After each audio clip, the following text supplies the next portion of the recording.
चलो આપણે ગયા લેક્ચરમાં જે પ્રશ્નપત્ર 6 ચાલતું હતું રાઈટ એમાં એમસીક્યુ નંબર આપણે પહોંચ્યા હતા 34 નંબરનો એમસીક્યુ આપણે આવ્યા હતા ધ્યાન આપજો બધા મેં પેલી પીડીએફ ગ્રુપમાં મોકલી હતી તમે સોલ્વ કરી પહેલા બીજા ચેપ્ટરની લગભગ મોકલી છે જો સમય મળે જેટલા એમસીક્યુ આવડે એટલા સોલ્વ કરવાના આનાથી પ્રેક્ટિસ થોડી વધે એટલા માટે આપણે બીજા નવા એમસીક્યુ આપ્યા છે હેતુ માત્ર ને માત્ર પ્રેક્ટિસ કરવા માટેનો છે એટલે એમાં ગભરાયા વગર બધાએ પ્રેક્ટિસ કરવી બરાબર ચલો એમસીક્યુ નંબર 34 માં આપણે વાત કરીએ तो बीटा बराबर lambda capital D upon small D समीकरण खाली जग्या दर्शावे छे હવે કોઈને ખબર છે આ સમીકરણ શું છે તો જોવા જઈએ તો આ સૂત્ર આપણે ત્રણ વસ્તુને લાગુ પડતું હતું કઈ ત્રણ વસ્તુને લાગુ પડતું હતું તો બે ક્રમિક પ્રકાશી સલાકા વચ્ચેનું અંતર બે ક્રમિક અપ્રકાશી સલાકા વચ્ચેનું અંતર અને સલાકાની પહોળાઈ ફરીવાર ધ્યાન આપજો શાંતિથી बीटा बराबर lambda capital D upon small D आ जे समीकरण छे ते बे क्रमिक प्रकाशी सलाका वच्चेनुं अंतर दर्शावे छे बे क्रमिक अप्रकाशी सलाका वच्चेनुं अंतर दर्शावे छे ने सलाकानी पहोळाई दर्शावे छे એટલે આમાં તમારો જવાબ આવશે આપેલા ત્રણેય એટલે ઉપયુક્ત ત્રણેય જવાબો આવશે 35મો એમસીક્યુ ધ્યાન આપજો ખાસ माइक बधा बंद राखजो पोतानो यंगना प्रयोगमां बे स्लीट वच्चेनुं अंतर स्मॉल डी 0.1 मिलीमीटर एटले 0.1 गुणिया 10⁻³ मीटर तथा स्लीट थी પડદાનું अंतर कैपिटल डी 1 मीटर छे लेमड़ा बराबर 5000 एंगस्ट्रॉम एटले 5000 गुणिया 10⁻10 मीटर एटले 5 गुणिया 10⁻7 मीटर तो सलाकानी पहोळाई मांगेली छे सलाकानी पहोळाई आपणे शोधवानी छे चलो सलाकानी पहोळाई शोधवानुं सूत्र बधाने आवडे छे बोलो सलाकानी पहोळाई शोधवानुं सूत्र बीटा बराबर केटલું હવે આમાં લેમડાની કિંમત મૂકી દેવાની 5 ગુણ્યા 10⁻7 કેપિટલ ડી 1 અને સ્મોલ ડી 0.1 ગુણ્યા 10⁻³ કે લેમડા 5 ગુણ્યા 10⁻7 કેપિટલ ડી 1 અને સ્મોલ ડી 0.1 ગુણ્યા 10⁻³ આવું તમારે આવશે ડિંડોર હિતેશ શું બેટા પ્રશ્ન છે તારે હાથ ઊંચો કરે છે Dindor Hitesh roll number 65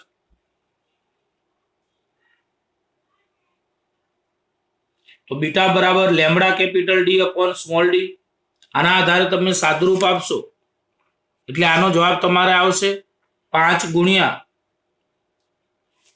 10⁻³ metre એટલે 5 મિલીમીટર તમારે જવાબ આવશે બોલો આ જ રીતે 36મો એમસીક્યુ ધ્યાન દેજો ખાસ કળા તફાવત ડેલ્ટા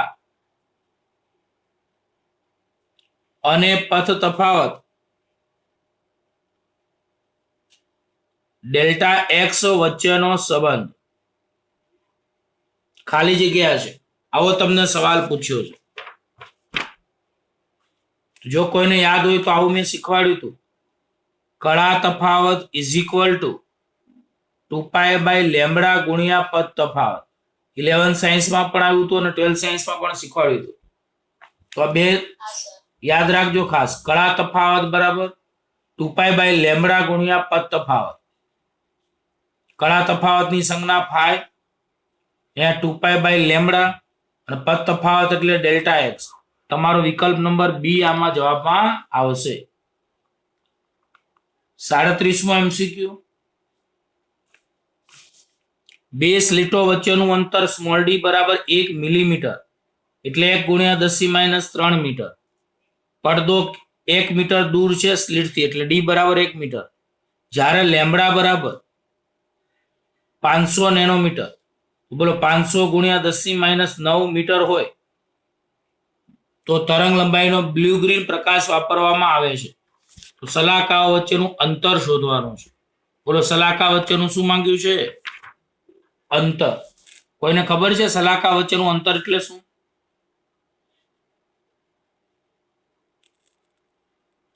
બે ક્રમિક સલાકા વચ્ચેનું અંતર શોધવાનું સૂત્ર કોઈને ખબર છે?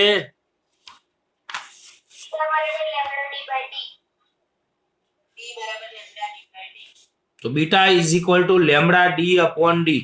આમાં લેમડાની કિંમત 500 ગુણ્યા 10⁻⁹, કેપિટલ ડી 1 અને સ્મોલ ડી 1 ગુણ્યા 10⁻�3. તો તમારામાં જવાબમાં આવશે 0.5 ગુણ્યા 10⁻�3 મીટર, 0.5 મિલીમીટર. તો તમે જોઈ શકો છો કે આ 10મા ચેપ્ટરના સૂત્રો છે. આટલા પ્રશ્નપત્રો આપણે સોલ્વ કર્યા એટલે અંદાજિત ઓલ કોર્સના એમસીક્યુ સોલ્વ કરવામાં આઈ થિંક તમને કોઈ તકલીફ ન પડવી જોઈએ. હા બોલો.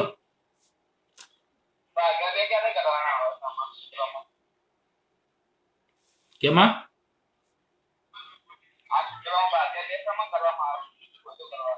ભાગ્યા 2.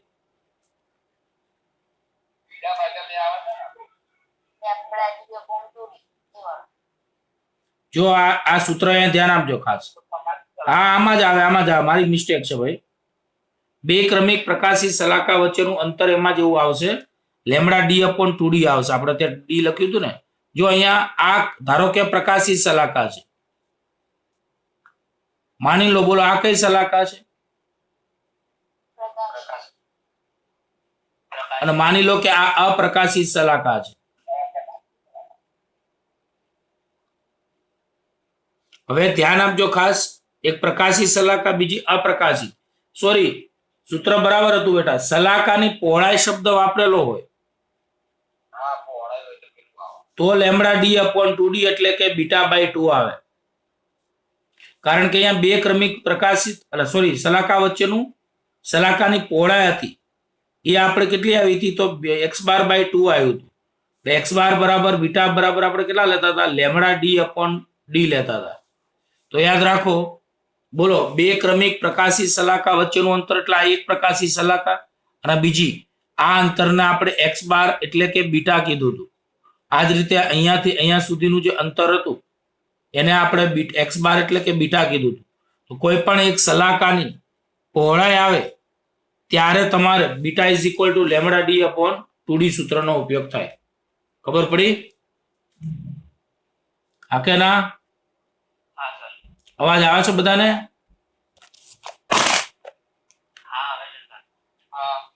વેદાંત તને ખ્યાલ આવ્યો ભાઈ?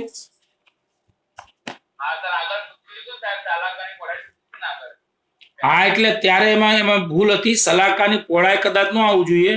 ત્યાં બે સલાકાની પહોળાઈ શબ્દ છે ને. હા તો સલાકાની પહોળાઈ. હા તો ત્રણેય વિકલ્પ ના આવે, એ અને બી જ આવે ખાલી. 34મા એમસીક્યુમાં જવાબમાં એ અને બી આવે. ભાઈ મિસ્ટેક છે. સી સલાકાની પહોળાઈ આપ્યું છે અને આપેલ ત્રણેય એવું લખ્યું છે. તો આ અંતરમાં તો બે ક્રમિક પ્રકાશી સલાકા વચ્ચેનું અંતર અથવા બે ક્રમિક અપ્રકાશી સલાકામાં આવું આવશે. ઓકે. તો પ્રકાશી સલાકા, બે ક્રમિક પ્રકાશી સલાકા વચ્ચેનું અંતર અથવા બે ક્રમિક અપ્રકાશી સલાકામાં સૂત્ર આવશે. પણ સલાકાની પહોળાઈ પૂછે તો લેમડા ડી અપોન 2d આપણા હિસાબથી સાબિત થાય છે. બરાબર?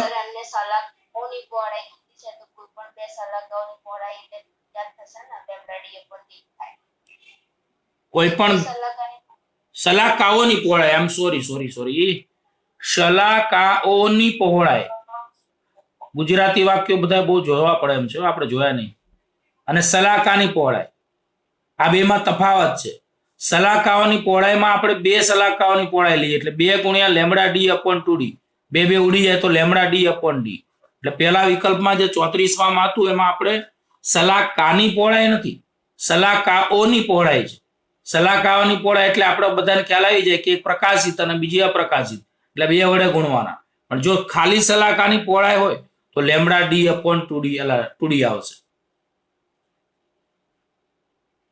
જો સવાલ પૂર્વક પૂછ્યો તો ઘણું જાણવા મળ્યું. તો બે શબ્દો બરાબર યાદ રાખજો. સલાકાની પહોળાઈ તો x બાર બાય 2 બરાબર બીટા બાય 2 બરાબર લેમડા ડી અપોન 2d, અને સલાકાઓની પહોળાઈ તો 2 ગુણ્યા લેમડા ડી અપોન 2d એટલે લેમડા ડી અપોન ડી આવશે. બીજી એક વાત, બે ક્રમિક પ્રકાશી સલાકા વચ્ચેનું અંતર તો આ છે, એટલે આ તમે ધ્યાન દેજો. લખું ફરીવાર કે ખ્યાલ આવી ગયો? જો હું ફરીવાર કન્ફ્યુઝન દૂર કરી દઉં. બે ક્રમિક પ્રકાશી સલાકા હોય કે બે ક્રમિક અપ્રકાશી સલાકા હોય, એના વચ્ચેનું અંતર x બાર બરાબર બીટા બરાબર લેમડા ડી અપોન ડી. સલાકાની પહોળાઈ કીધી હોય તો બીટા બાય 2 બરાબર લેમડા ડી અપોન 2d. સલાકાઓની પહોળાઈ કીધું હોય તો આમાં તમારે બે વડે ગુણવું પડે. બોલો વેદાંત, હવે ક્લિયર બેટા?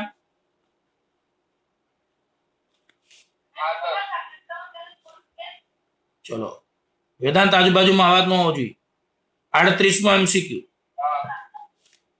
ચલો 38મો MCQ. 1.07 electron volt work function ધરાવતી, તો ફાઈ 0 એને ઘણા W0 પણ કહે છે વર્ક ફંક્શનને. 1.07 ઇલેક્ટ્રોન વોલ્ટ વર્ક ફંક્શન ધરાવતી ધાતુની સપાટી ઉપર લેમડા બરાબર 332 મિલીમીટર એટલે 332 ગુણ્યા 10⁻³ મીટર તરંગ લંબાઈ વાળું વિકિરણ આપાત કરવામાં આવે છે. ધાતુની સપાટીમાંથી ફોટો ઇલેક્ટ્રોનનું ઉત્સર્જન અટકાવવા માટે જરૂરી વિદ્યુત સ્થિતિમાન તમારે શોધવાનું છે. H પ્લાન્કનો અચળાંક 6.6 ગુણ્યા 10⁻34. જોકે આ તો તમારે ન આપ્યો હોય તો તમારી જાતે જે મોઢે કર્યો છે લઈ શકો છો. C3 ગુણ્યા 10⁸ આપેલો છે, અને 1 ઇલેક્ટ્રોન વોલ્ટ બરાબર 1.6 ગુણ્યા 10⁻19 જૂલ તમને આપેલા છે. આ રીતનું આપણને આપેલું છે. ચલો હવે મને કહો આમાં શું કરીશું આપણે? કોઈને ખ્યાલ છે? તો આપણી પાસે કયું સૂત્ર હતું? કોઈને યાદ હોય તો EV0 બરાબર HF માઇનસ ફાઈ 0, આવું સૂત્ર હતું. બોલો EV0 બરાબર HF માઇનસ ફાઈ 0 હતું, ખબર છે બધાને? કેવી રીતે આવ્યું હતું? તો સાંભળો, 1/2 mv² મેક્સિમમ બરાબર મહત્તમ ગતિ ઉર્જાનું સૂત્ર EV0 હતું. બીજું 1/2 આપણે આ જે સૂત્ર બીજું લીધું હતું, કોઈને યાદ હોય તો HF માઇનસ ફાઈ 0 એને વધેલી ઉર્જા કહેતા હતા. ના બંને સૂત્રોને આપણે ડાબી બાજુ સરખી એટલે જમણી બાજુ સરખાવી એટલે આ સૂત્ર મળ્યું હતું. તો હવે આપણે V0 ને કરતા બનાવીએ તો અહીંયા HF minus phi 0 upon E થશે, અને બધાને E વડે ભાગો તો HF upon E minus phi 0 upon E. પણ અહીંયા તમને તરંગ લંબાઈ લેમડા આપેલી છે, તો તરંગ લંબાઈ લેમડા આપેલી છે એટલા માટે અહીંયા F ની જગ્યાએ તમે C બાય લેમડા લખી શકો છો. ફરીવાર હું કહી દઉં છું, EV0 બરાબર HF માઇનસ ફાઈ 0. માઇક બંધ રાખ પ્રિયાંશુ બેટા, તારો બોલો આવી જાય છે સ્ક્રીન. EV0 બરાબર HF માઇનસ ફાઈ 0, તો V0 બરાબર HF minus phi 0 upon E. E વડે તમે ભાગો તો HF upon E minus phi 0 upon E. હવે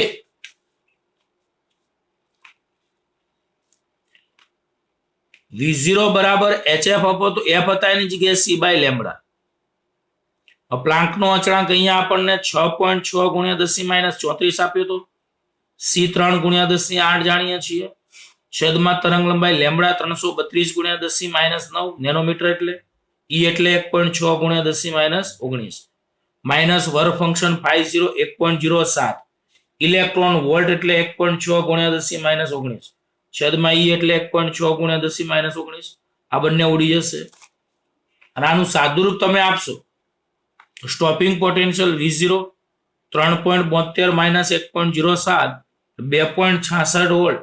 એ આપણે માંગ્યો પ્રમાણેનો જવાબ આવશે. કોઈ સવાલ હોય તો મહેરબાની કરીને પૂછતા જજો, તો બધાને ફાયદો થાય. 39મો MCQ. 1.6 ગુણ્યા 10⁻15 હર્ટ્ઝની થ્રેશોલ્ડ આવૃત્તિ, તો થ્રેશોલ્ડ આવૃત્તિને F0 અથવા ν0 વડે દર્શાવાય છે, જે 1.6 ગુણ્યા 10⁻15 હર્ટ્ઝ આપેલી છે. ચલો કોઈને થ્રેશોલ્ડ આવૃત્તિની વ્યાખ્યા ખબર છે? થ્રેશોલ્ડ આવૃત્તિ કોને કહેવાય? કોણ કહેશે? જે ઊર્જા માટે પ્રકાશ જોઈએ એની આવૃત્તિ જે લઘુત્તમ હોય ને એને થ્રેશોલ્ડ આવૃત્તિ કહેવાય. વેરી ગુડ એકદમ રાઈટ. કે કોઈ પણ ધાતુની સપાટીમાંથી ઇલેક્ટ્રોનને બહાર કાઢવા માટે આપવી પડતી ઓછામાં ઓછી આવૃત્તિને થ્રેશોલ્ડ આવૃત્તિ કહેવાય છે. અને 8 ઇલેક્ટ્રોનોલ ઉર્જા ધરાવતો ફોટોન એ ધાતુની સપાટી પર આપાત થાય છે. તો તમને બોલો અહીંયા ઉર્જા કેટલી આપેલી છે? તો 8 ઇલેક્ટ્રોન વોલ્ટ ઉર્જા ધરાવતો ફોટોન ધાતુની સપાટી પર આપાત થાય છે. તો આને તમે HF કહી શકો છો. HF એટલે ફોટોનની ઉર્જા. 8 electron volt is equal to ફોટોનની ઉર્જા આપણને આપેલી. તો તમારે ઉત્સર્જિત ફોટો ઇલેક્ટ્રોનની મહત્તમ ગતિ ઉર્જા શોધવાની છે. બોલો મહત્તમ ગતિ ઉર્જાનું સૂત્ર તમે કયું જાણો છો? 1/2 mv² maximum is equal two હમણાં લખ્યું તું મેં HF માઇનસ કયું સૂત્ર? તો 1/2 mv² મેક્સિમમ બરાબર HF માઇનસ 50. HF ના HF 50 ની જગ્યાએ HF0 લખી શકો જો કોઈને ખબર હોય તો. હવે આપણી પાસે HF ની કિંમત જોવા જઈએ તો 8 ઇલેક્ટ્રોન વોલ્ટ આપેલી છે. હવે આ HF0 જે દેખાય છે જૂલમાં હોય એટલે એને E વડે ભાગવા પડે. તો તમારે અહીંયા મહત્તમ ગતિ ઉર્જા 1/2 mv² મેક્સિમમ બરાબર 8 HF માઇનસ 50 સૂત્ર છે. 50 ની જગ્યાએ HF0 લખ્યું. હવે અહીંયા HF ની જગ્યાએ 8 ઇલેક્ટ્રોન વોલ્ટ લખાય. આ HF0 જૂલમાં છે એટલે એને E વડે ભગાય. હવે 8 ઇલેક્ટ્રોન વોલ્ટ ના 8 ઇલેક્ટ્રોન વોલ્ટ. પ્લાન્કનો અચળાંક H 6.625 × 10 - 34. થ્રેશોલ્ડ આવૃત્તિ 1.6 × 10⁻15 આપેલી છે. છેદમાં E એટલે 1.6 × 10 - 19. હવે જો આનું સાદુરૂપ તમે આપો તો તમને ખ્યાલ આવે કેટલા વધશે. અહીંયા 8 ઇલેક્ટ્રોન વોલ્ટ આવશે. આનું સાદુરૂપ આપો તો તમારી પાસે કેલ્સી હોય તો 6.625 × 10 - 34 ગુણ્યા 1.6 × 10⁻15 ભાગ્યા 1.6 × 10 - 19 આટલાનું સાદુરૂપ આપો.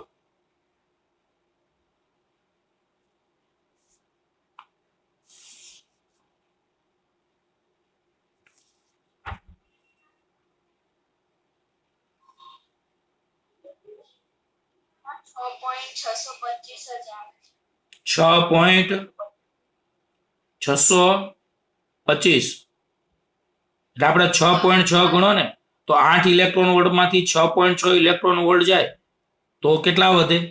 1.4 ઇલેક્ટ્રોન વોલ્ટ આપણો જવાબ આવશે. તો પ્લીઝ આ ધ્યાન દેજો. થ્રેશોલ્ડ આવૃત્તિ F0 તમને 1.6 × 10⁻15 હર્ટ્ઝ આપી છે.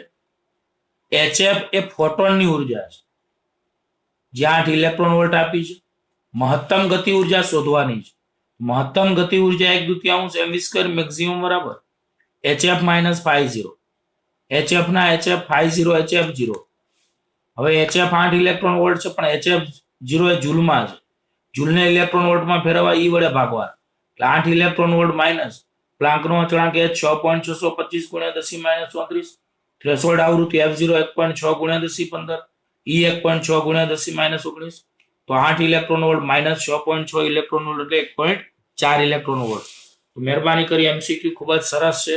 તમને બધાને આવડે એવો આપણે પ્રયત્ન કરી રહ્યા છીએ.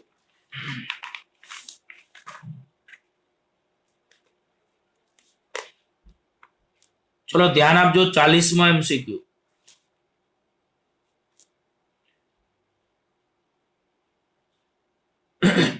ફોટો ઇલેક્ટ્રિક અને કોમ્પટન અસરને સમજવા માટે પ્રકાશનું ખાલી જગ્યા સ્વરૂપ અનિવાર્ય છે. તો આ તો બધાને આવડે.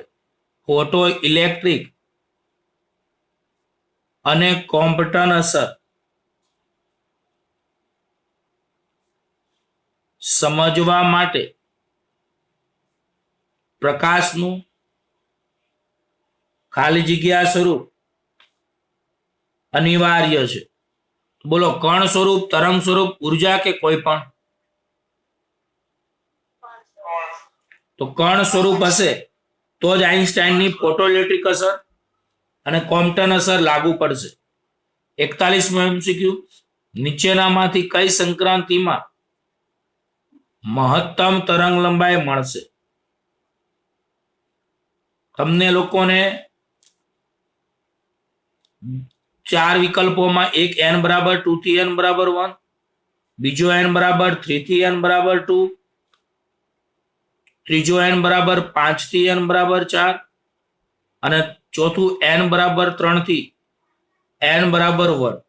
તો બોલો આમાં કમાં તમારે તરંગ લંબાઈ મહત્તમ મળશે? આવું પૂછ્યું છે. બોલો કેમાં તરંગ લંબાઈ મહત્તમ મળશે અને કેવી રીતે? કોણ કહેશે? કેવી રીતે સી?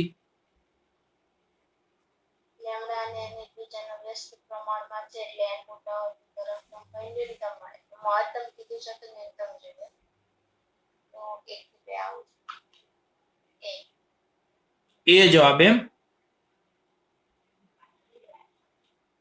તો જો એક યાદ રાખો, આ n બરાબર 1 છે, આ n બરાબર 4 છે, n બરાબર 2 છે અને n બરાબર 1 છે. તો મહત્તમ તરંગ લંબાઈ જોઈએ છીએ એ આપણને અહીંયા દેખાઈ રહ્યું છે. મહત્તમ તરંગ લંબાઈ માટે તમારે પેલી કક્ષાઓ બધી તમને ખબર, અલગ અલગ શ્રેણીઓ ખબર હશે.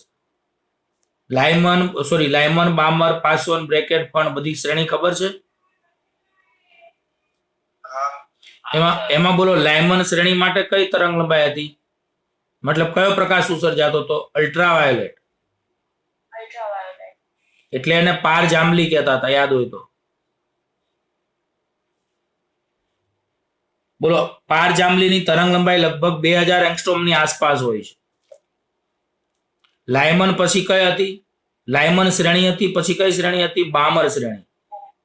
બામર શ્રેણીમાં દ્રશ્ય પ્રકાશ ઉત્સર્જાતો હતો, યાદ હોય તો. અને એની તરંગ લંબાઈનો ગાળો તમે 4000 એંગસ્ટ્રોમ થી કેટલો લો છો? 7000 એંગસ્ટ્રોમ. બામર શ્રેણી પછી કઈ શ્રેણી હતી? બાકીની ત્રણેય શ્રેણી, લાયમન, બામર, પાસવન, બ્રેકેટ અને ફંડ. બોલો આ બધી ત્રણ શ્રેણી માટે જો કોઈને યાદ હોય તો પાર રક્ત એટલે કે ઇન્ફ્રારેડ વિકિરણ ઉત્સર્જાતું અને એની તરંગ લંબાઈ છે 8000 એંગસ્ટ્રોમ થી 20000 એંગસ્ટ્રોમ ની આસપાસ. એટલે અહીંયા તમારે ગણતરી નથી કરવાની, પણ તમને અંદાજ આવે. બોલો આમાંથી કોની તરંગ લંબાઈ મહત્તમ છે?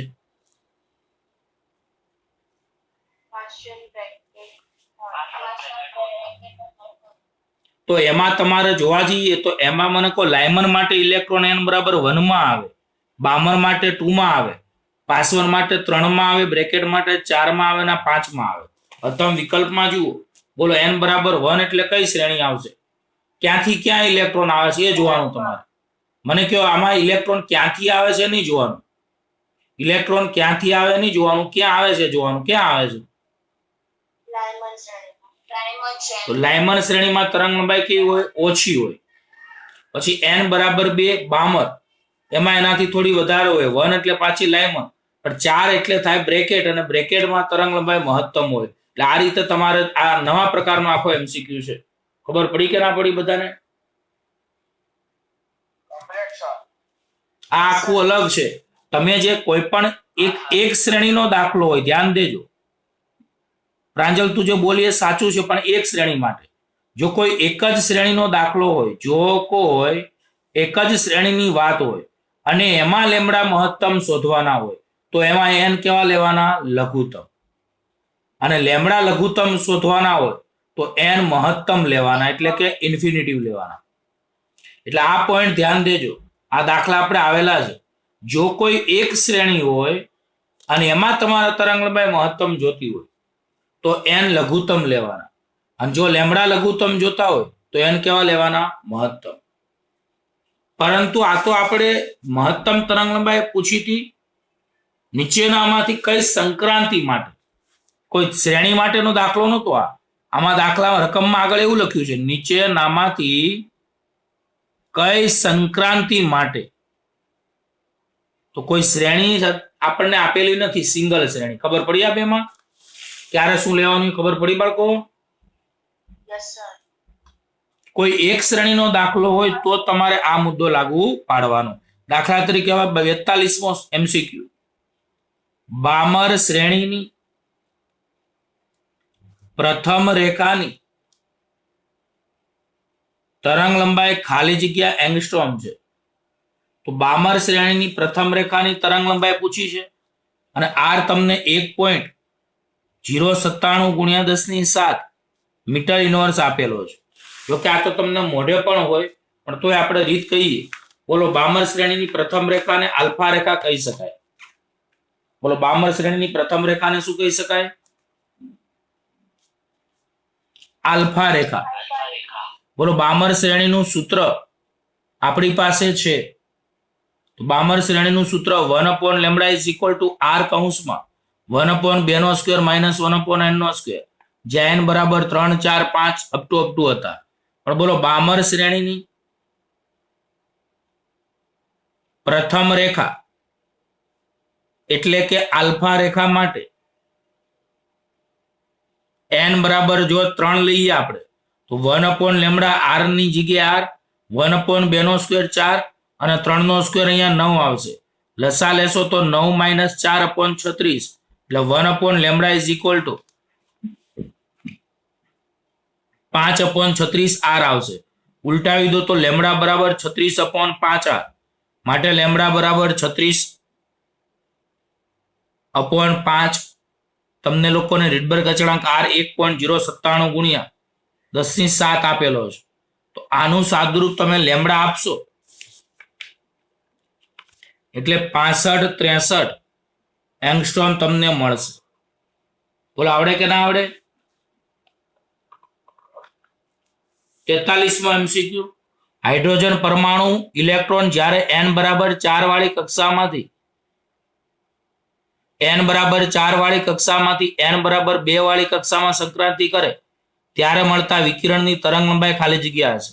બોલો કોઈને યાદ હોય તો એક સૂત્ર હતું EI - EF કયું સૂત્ર? HF, અથવા એની જગ્યાએ hc/λ લખાય. તો લેમડા બરાબર hc/EI - EF લખાય. બોલો લખાય કે ના લખાય? હવે મને કહો તમારે અહીંયા કઈ કક્ષામાંથી કઈ કક્ષામાં સંક્રાંતિ થાય છે?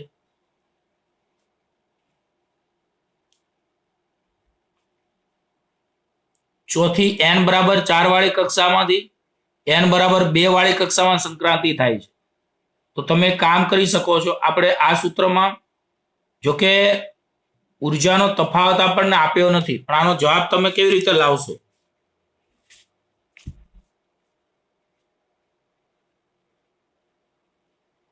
ચોથી કક્ષામાંથી બીજી કક્ષામાં સંક્રાંતિ કરે છે. જોકે આ સૂત્ર આપણે અહીંયા નહીં લાગુ પડે, પેલું સૂત્ર લાગુ પડશે. બોલો 1/λ બરાબર r કૌંસમાં કયું સૂત્ર હતું? કોઈને યાદ હોય તો બોલો તો. જ્યાં સંક્રાંતિ થતી હતી એ પહેલા આવતું હતું અને જ્યાંથી થતી હતી એ પછી આવતું હતું. યાદ આવે છે કોઈને? જ્યાંથી થતી હતી એ છેલ્લે આવતું હતું, જ્યાં થતી હતી એ પહેલા આવતું હતું. એટલે આ સૂત્રનો આપણો ઉપયોગ નહીં આવે ઉપરનું, આનો ઉપયોગ આવશે. હવે બોલો આના આધારે મને કોઈ અહીંયા કેટલા આવે? 1/4 અહીંયા 1 કેટલા આવે? 16. લસા લઈ લો તો કેટલો આવે? બોલો ચોખ્ખું 16 એટલે r અહીંયા કેટલા આવશે? બોલો 4 - 1/16 એટલે 1/λ બરાબર તમારે 3r/16, લેમડા બરાબર 16/3r આવશે. બોલો ખબર પડી કે ના પડી?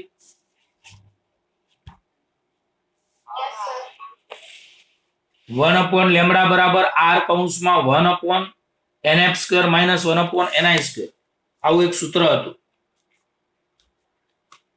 ત્યાર પછી MCQ નંબર 44 ની આપણે વાત કરીએ.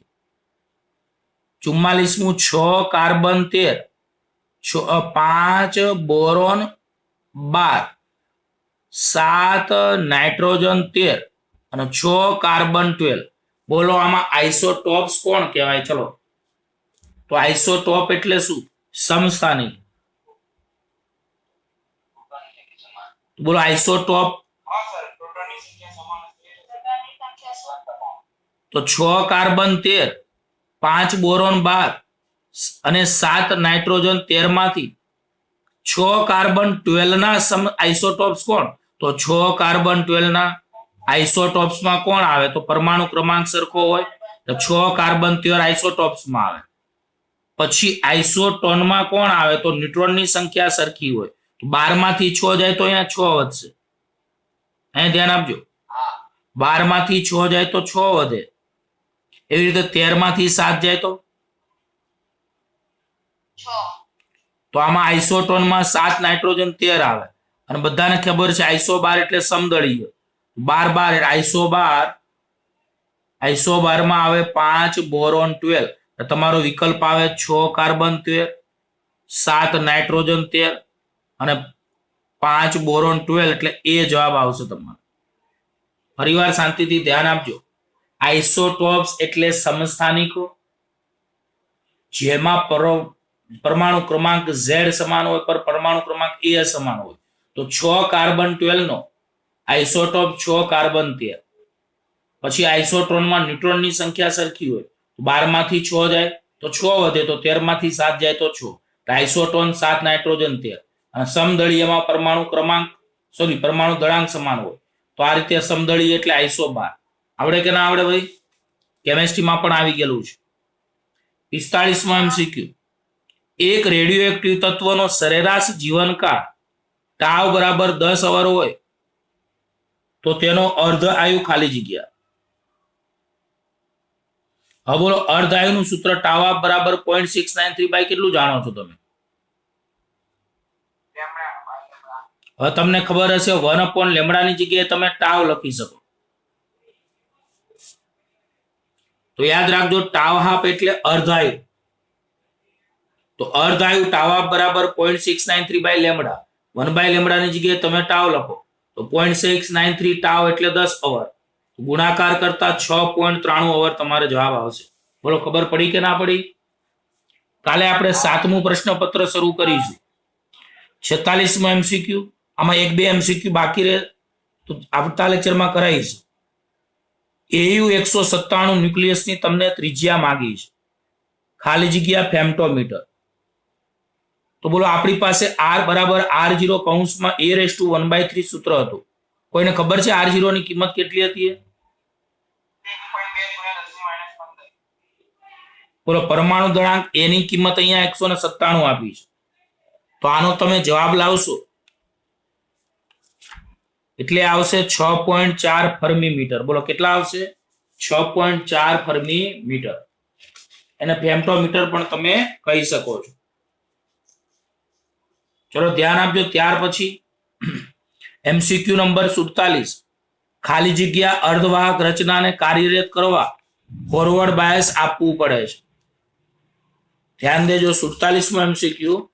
ખાલી જગ્યા અર્ધવાહક રચનાને કાર્યરત કરવા માટે ફોરવર્ડ બાયસ આપવું પડે છે. બોલો, photo diode, zener diode, varactor diode કે LED?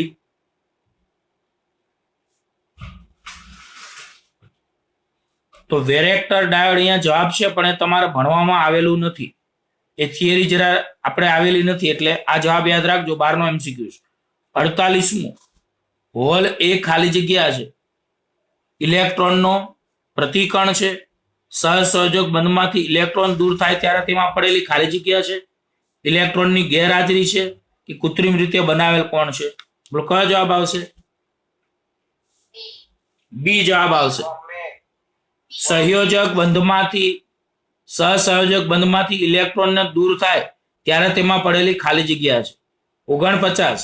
નીચેનામાંથી કઈ ધાતુ પેન્ટાવેલેન્ટ છે? તો પેન્ટાવેલેન્ટમાં સિલિકોન આવશે, એલ્યુમિનિયમ આવશે, જર્મેનિયમ આવશે કે આર્સેનિક? બોલો, આર્સેનિક પેન્ટાવેલેન્ટ છે. બોલો, પેન્ટાવેલેન્ટ અશુદ્ધિનું નામ હતું ડોનર અથવા દાતા અશુદ્ધિ. ખબર હોય તો. એની પાસે 5મો ઇલેક્ટ્રોન મુક્ત હોય. ખબર છે બધાને? ડોનર અશુદ્ધિ અથવા દાતા અશુદ્ધિ કહેતા હતા. બીજી ટ્રાયવેલેન્ટ અશુદ્ધિ હતી. બોલો, ટ્રાયવેલેન્ટ અશુદ્ધિમાં એલ્યુમિનિયમ, પછી બીજું કોણ હતું? Gallium, Indian. તો ટ્રાયવેલેન્ટમાં હતું, યાદ છે બધાને? તો તમારે ટ્રાયવેલેન્ટમાં તમારે એ અશુદ્ધિને તમે એક્સેપ્ટર અશુદ્ધિ કહેતા હતા. બોલો, કઈ અશુદ્ધિ કહેતા હતા? એક્સેપ્ટર અશુદ્ધિ. ચલો એક કામ કર્યો, અહીંયા ધ્યાન આપજો. લાસ્ટ 50મો MCQ. એક સેમિકન્ડક્ટરની બેન્ડવિડ્થ E બરાબર 1.1 ઇલેક્ટ્રોન વોલ્ટ છે. જો ઇલેક્ટ્રોન કંડક્શન બેન્ડમાંથી વેલેન્સ બેન્ડમાં સંક્રાંતિ કરે તો તરંગ લંબાઈ શોધવાની છે. તો આ તો બધાને આવડે. બોલો, E બરાબર hc અપોન કયું સૂત્ર? પણ આ જૂલમાં સૂત્ર છે. બોલો આને ઇલેક્ટ્રોન વોલ્ટમાં ફેરવવું હોય આમ તો લેમડાને કરતા બનાવો તો લેમડા બરાબર hc અપોન કેટલા બને E. હવે અહીંયા લેમડા બરાબર પ્લાન્કનો અચળાંક h 6.625 ગુણ્યા 10 - 34 C3 ગુણ્યા 10 8 અને ઉર્જા E 1.1 ઇલેક્ટ્રોન વોલ્ટ એટલે 1.6 ગુણ્યા 10 - 19 ઘાત. એટલે આનું સાદુરૂપ તમે આપશો એટલે તમારે જવાબ આવશે 1.13 ગુણ્યા 10 - 6 મીટર. 1.13 માઇક્રોમીટર તમે જવાબમાં લાવી શકો છો. બોલો આટલે સુધી ખબર પડી બધાને બાળકો? જો સોમવારથી મારે 8 થી 10 લેક્ચરનું ટાઈમ ટેબલ બદલાઈ જાય છે એટલે સવારમાં હું 8 થી 12 પેક છું તો બપોર પછી તમને કયા સમયે ફાવશે?